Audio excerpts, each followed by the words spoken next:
guys, jumpa lagi dengan saya Brother John, dan pagi ini kita akan lanjutkan membahas topik membongkar ajaran saksi Yehova. Dan pagi ini topiknya adalah tentang penggunaan nama Yehova, dan saksi Yehova itu berdoa kepada siapa dan di dalam nama siapa. Ini yang akan kita bahas pada pagi hari ini. Nah, pertama-tama saya ingin jelaskan tentang istilah nama Yehova. Ya, nama Yehova itu sebenarnya berasal dari penyebutan nama Allah, yaitu YHWH, 4 huruf mati, ya, yang di mata orang Israel itu adalah suatu nama yang sangat sakral. Bahkan orang Israel pun tidak menggunakan atau menyebut dengan sembarang nama itu. Itu sebabnya ada perintah di dalam hukum Taurat, 10 hukum Taurat, jangan menyebut nama Tuhan Allahmu dengan sembarangan, ya, karena nama itu bagi mereka adalah sangat sakral. Bahkan tidak sembarangan mereka mengucapkan nama itu, ya. Kemudian karena itu terdiri dari 4 huruf mati yang sulit untuk dilafalkan, maka ditambahkan huruf vokal diantaranya, sehingga biasanya disebut Yahweh, ya. Jadi ada penambahan huruf vokal, yaitu A dan E, jadi menjadi Yahweh. Nah, kemudian dalam penggunaan selanjutnya, karena pelafalannya itu sulit, kemudian juga di mata orang Yahudi itu begitu sakral, maka juga akhirnya berkembang menjadi Yehuwa, ya. Dan pada akhirnya yang paling sering digunakan atau yang paling populer digunakan itu adalah istilah Yehuwa. Jadi dalam hal ini nama Yehuwa itu adalah memang sapaan terhadap Allah, Allah yang disembah oleh Abraham, Ishak, Yakub, dan juga Musa, dan juga orang Kristen, ya. Sebenarnya itu adalah salah satu nama Allah, ya. Namun hal yang salah pada ajaran saksi Yehova, mereka menekankan bahwa dalam penerjemahan kitab atau lagu-lagu, bahkan doa-doa, itu harus menyebut secara spesifik nama Yehuwa, ya, karena itu adalah nama pribadi. Dan mereka berargumen bahwa sama seperti seseorang akan lebih senang disebut nama pribadinya daripada mengganti dengan bapak atau ibu. Padahal itu tidak sepenuhnya benar. Kalau itu adalah hubungan antara anak dan orang tua, tentu tidak sopan kalau langsung menyebut nama pribadi. Justru akan lebih sopan bila menggunakan istilah bapak atau ibu, ya. Nah, saksi Yehova menekankan bahwa harus dengan nama Yehuwa, sehingga di dalam kitab mereka itu tidak ada istilah nama Allah, ya. Semuanya adalah Yehuwa, Yehuwa, dan Yehuwa.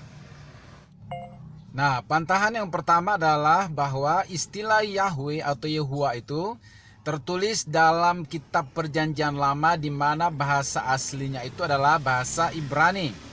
Nah, pada zaman kekuasaan Raja Alexander Agung, ya, maka di situ atau dikenal dengan istilah zaman Helenisme, maka bahasa Yunani itu lebih familiar di kalangan orang Israel, Palestina, dan negara-negara sekitarnya, ya. Maka semakin lama banyak orang yang tidak lagi mengerti bahasa Ibrani, ya. Disitulah kemudian akhirnya kitab bahasa Ibrani ini, ya, kitab Perjanjian Lama dalam bahasa Ibrani diterjemahkan ke dalam bahasa Yunani, sehingga orang-orang yang hidup pada zaman itu lebih mudah untuk bisa mengerti kitab suci, ya.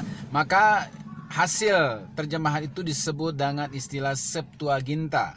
Nah, dalam Septuaginta ini istilah untuk Yahweh atau Yehuwa telah diganti, bukan lagi Yahweh atau Yehuwa, tetapi telah diganti dengan istilah lain yang tetap menunjuk kepada pribadi yang sama, yaitu istilah Kurios atau Theos, ya. Nah, yang menariknya adalah bahwa pada zaman Yesus hidup, ya, di bumi ini, maka kitab Septuaginta ini sudah beredar luas dan dipakai untuk ibadah-ibadah di sinagog atau, ya, rumah ibadat orang Yahudi pada waktu itu. Bahkan ketika Yesus membaca kitab Yesaya di dalam Injil Matius, Markus, Lukas, di situ dikisahkan Yesus masuk ke bait Allah dan membuka gulungan dan membaca dari kitab Yesaya, yaitu tentang nubuatan tentang dirinya. Nah, itu sudah berupa Septuaginta, bahasa Ibrani yang sudah diterjemahkan ke dalam bahasa Yunani. Nah, yang luar biasanya adalah bahwa Yesus tidak komplain sama sekali mengenai penggantian istilah dari Yahweh atau Yehuwa kepada Theos ataupun Kurios. Nah, kenapa saksi Yehova atau saksi Yehuwa malah ngotot ingin tetap memakai istilah Yehuwa? Ya, bahkan ada aliran Kristen yang muncul belakangan ini juga yang ngotot untuk memakai bahasa istilah Yehuwa, ya, bahkan memaksa untuk mengganti, ya, Alkitab yang dipakai oleh Kristen dengan memasukkan atau mengganti istilah-istilah Allah dengan Yehuwa. Ini sesuatu yang sangat aneh, ya. Nah, bantahan yang berikut adalah bahwa Yesus selama pelayanannya di bumi, ya, 3,5 tahun itu, tidak pernah sekalipun Yesus itu memperkenalkan nama Yehuwa atau Yahweh. Yesus justru memperkenalkan Allah itu sebagai Bapa, karena Allah sendiri memperkenalkan Yesus kepada manusia sebagai anak. Inilah anakku yang kukasihi, kepadanya lah aku berkenan. Otomatis Allah menjadi Bapanya, sehingga Yesus memperkenalkan Bapa di dalam pelayanannya selama di bumi, yang menggambarkan suatu hubungan, ya, antara Bapa dan anak. Saya sudah jelaskan dalam video yang sebelumnya, ya. Nah, jadi Yesus tidak datang memperkenalkan Allah sebagai Yehuwa atau Yahweh. Dia memperkenalkan Bapa, ya. Ketika murid-murid bertanya bagaimana kami harus berdoa, Yesus berkata, berdoalah demikian: Bapa kami yang di sorga. Kemudian dalam ayat yang lain, aku datang daripada Bapa, aku akan pergi kepada Bapa. Ya, aku dan Bapa adalah satu. Kalau kamu melihat aku, kamu sudah melihat Bapa. Ya, selalu Bapa, Bapa, Bapa, dan tidak ada istilah Yehuwa, Yahweh yang ditekankan, diwajibkan, harus digunakan oleh orang-orang yang percaya kepada Yesus. Yang berikut, bahkan Yesus pun tidak berdoa kepada Yahweh dengan nama Yahweh, maksud saya. Misalnya, Yahweh kami yang di sorga, atau Yehuwa kami yang di sorga. Tidak ada. Justru Bapa kami yang di sorga. Ya Bapa, ampunilah mereka karena mereka tidak tahu apa yang mereka perbuat. Bapa, sekiranya cawan ini lalu daripadaku. Tidak dikatakan Yahweh, sekiranya cawan ini lalu daripadaku. Ya, Yahweh ampunilah mereka, atau Yehuwa ampunilah mereka karena mereka tidak tahu apa yang mereka perbuat. Tidak ada.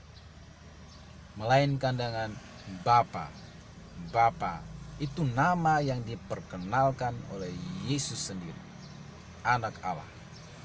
Nah, yang berikut, bahwa orang saksi Yehuwa, mereka itu mengakui bahwa boleh berdoa di dalam nama Yesus kepada Yehuwa, ya, tetapi mereka tidak mempercayai atau tidak mengajarkan bahwa kita boleh berdoa langsung kepada Yesus atau meminta langsung kepada Yesus, karena memang doktrin mereka tidak meyakini bahwa Yesus itu adalah Tuhan, karena Yesus itu anak dan dia lebih rendah daripada Bapa, sehingga mereka tidak berdoa langsung kepada Yesus, ya, melainkan Yesus itu hanya sebagai perantara, ya.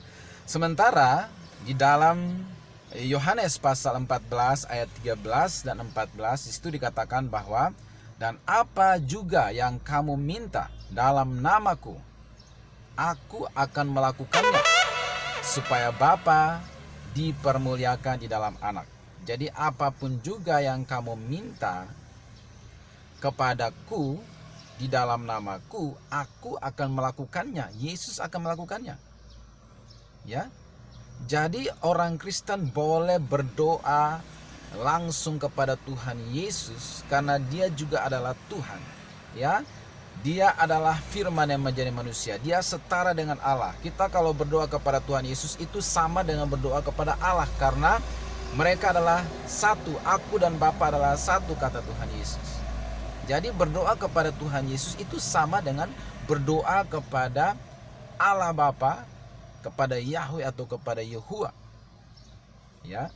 Begitu juga di dalam ayat yang ke-14, Yohanes 14 ayat 14 dikatakan, jika kamu meminta sesuatu kepadaku dalam namaku, aku akan melakukannya. Jadi kita minta langsung kepada Yesus. Yesus katakan, aku akan melakukannya, bukan Bapakku akan melakukannya. Ya, karena kesetaraan itu, karena aku dan Bapa adalah satu. Nah, ini yang tidak dipahami oleh saksi Yehova, ya, sehingga mereka selalu menghindari, ya, ayat-ayat yang menyatakan bahwa Yesus itu adalah Tuhan. Kemudian di dalam ayat yang lain, di dalam Kisah Para Rasul 4 ayat 12, di situ dikatakan bahwa di kolong langit ini tidak ada nama lain yang diberikan kepada manusia yang olehnya kita diselamatkan, kecuali nama Yesus. Nama Yesus itu nama yang luar biasa, nama yang tertinggi, nama yang beri keselamatan. Kita bisa berdoa kepada Tuhan Yesus langsung di dalam nama Tuhan Yesus. Dan Yesus bisa menjawab doa-doa kita. Bahkan dalam perjanjian baru, Yesus bahkan mengampuni dosa. Pergilah, dosamu sudah diampuni. Siapa yang berani mengampuni dosa seseorang kalau dia bukan adalah pribadi Allah? Firman yang menjadi manusia, kalau dia bukanlah setara dengan Yahweh, Yehuwa atau Allah Bapa. Ya, ini yang harus diketahui, ya. Nah, kemudian di dalam Filipi pasal 2 ayat 19, ayat 9 sampai 11, di situ dikatakan bahwa di dalam nama Yesus akan bertekuk lutut segala yang ada di bumi ini, di langit dan di bumi, supaya segala lidah mengaku bahwa Yesus Kristus adalah Tuhan. Bahwa segala lutut akan bertelut, setiap lidah akan mengaku bahwa Yesus Kristus adalah Tuhan. Ya, jadi Yesus itu Tuhan, dinyatakan di dalam Alkitab, bukan karangan orang Kristen. Dia adalah Allah yang menjadi manusia, firman yang menjadi manusia. Jadi Alkitab mengajarkan kita boleh berdoa langsung direct kepada Yesus Kristus, dan dia akan menjawab kita. Dia bisa mengampuni dosa kita. Dialah sang penjawab doa. Dia adalah Allah yang menjadi manusia. Berdoa kepada Tuhan Yesus sama itu dengan berdoa kepada Allah Bapa, Yehuwa ataupun Yahweh. Nah, yang terakhir, satu hal yang tidak dimengerti oleh saksi Yehuwa atau belum diwahyukan kepada orang-orang saksi Yehuwa, yaitu dalam Ibrani pasal 10 ayat 5. Di situ dikatakan bahwa persembahan tidak engkau tidak berkenan kepada korban persembahan, namun engkau menyediakan tubuh bagiku. Ya. Jadi Yesus itu diberikan tubuh. Yesus itu adalah firman Allah yang sudah ada dalam kekekalan, ya. Sejak zaman penciptakan, bahkan dia yang menciptakan dunia ini, ya. Namun karena misi penyelamatan, maka dia diberi tubuh. Jadi firman yang dulu itu abstrak, yang ada bersama-sama dengan Allah, kemudian diberi tubuh, ya, raga seorang manusia, karena untuk misi penebusan manusia dibutuhkan seorang manusia yang sempurna dan tidak bercacat celah untuk menggenapi simbol dari perjanjian lama, yaitu domba jantan yang tidak bercacat celah, supaya layak untuk menjadi pendamaian bagi orang Israel. Maka itulah alasan kenapa Yesus diberi tubuh, raga seorang manusia, datang sebagai manusia untuk menggenapi simbol Paskah, anak domba Allah yang tak bercacat, yang membawa darahnya sendiri menjadi pendamaian bagi manusia. Jadi ada misi penyelamatan, ya. Maka Allah datang menjadi manusia karena tidak ada seorang manusia pun yang dapat mewakili sesamanya, karena semua manusia telah berbuat dosa dan telah kehilangan kemuliaan Allah. Nah, saya berdoa supaya Yesus sebagai Tuhan itu diwahyukan kepada setiap pengikut saksi Yehuwa, karena masih ada kesempatan untuk bertobat, ya. Nah, saya juga berdoa bagi orang-orang Kristen, aliran Kristen yang muncul belakangan ini, yang juga ngototnya seperti saksi Yehuwa, agar nama Allah itu diganti penulisannya dalam kitab Alkitab dengan istilah Yahweh, yaitu berarti sudah terkontaminasi ajaran saksi Yehuwa, ya. Saya juga berdoa supaya mereka diwahyukan, diberi pemahaman pengertian, masih ada kesempatan untuk bertobat, berbalik kepada Tuhan Yesus. Semoga video ini bermanfaat. God bless you.